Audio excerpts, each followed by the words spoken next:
Et salut à toi motivé, c'est Anthony, je te retrouve aujourd'hui pour un nouveau Forme Express. Donc toujours avec notre invité Aerostat Tony. Aujourd'hui on va parler de la période caniculaire et surtout des conseils de l'entraînement, comment aborder un bon entraînement en cette période caniculaire. Tony, qu'as-tu à nous conseiller aujourd'hui? Alors la première chose, quand vous venez à la salle ou quand vous faites votre activité chez vous, c'est pourquoi pas de se peser avant la séance. L'idée c'est qu'après la séance, vous vous repesez pour voir cette perte hydrique que vous pouvez générer avec cette forte chaleur. Donc si vous avez perdu 2 kilos, croyez-moi, c'est pas du gras, c'est de l'eau. Donc il va falloir vous réhydrater pendant toute la journée. Ça c'est la première chose. Deuxième chose, possibilité pour surtout les femmes de faire de la rétention d'eau. Donc concernant la rétention d'eau, la chaleur est une cause principale avec l'excédent de sel. Faites gaffe avec les salades trop salées.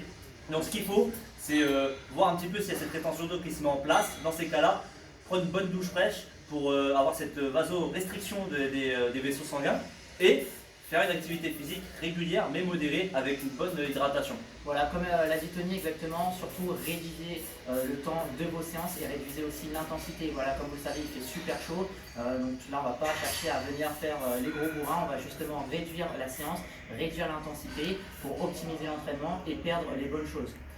Tony, est-ce que tu as des aliments à conseiller justement en cette période caniculaire? Il fait beau, donc c'est plus facile de manger des produits frais, des fruits, des légumes de saison. N'hésitez pas quand même à manger des féculents. Okay, souvent on est en hypocalorie dans ce genre de température, dans ce genre de période. Donc mettez quand même des féculents dans votre alimentation. Et l'idéal de chez Idéal, c'est au lieu de favoriser des sauces, privilégier des épices. Ça va stimuler votre métabolisme.